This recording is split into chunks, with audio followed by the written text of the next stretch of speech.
How to reset progress in Lara Croft Relic Run. Hi everyone, welcome back to another video from Crazy Gamer.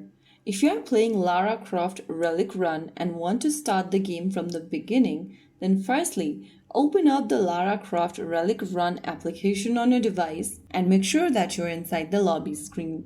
Be careful whenever resetting progress because deleting game data may be permanent and could affect purchases or saved progress. If you really want to restore your progress, then once you're inside the lobby page, tap on the gear button at the bottom right corner. And from the Options tab that appears on the screen, scroll all the way down and look for the Reset Progress button and click on it. Now, in the pop-up, confirm that you really want to reset your saved progress by tapping on Reset. Right after you do that, you will be able to reset your progress in Lara Croft Relic Run. If you found the video helpful, don't forget to like, share, and subscribe to our channel. I will see you again in the next video. Thank you for watching.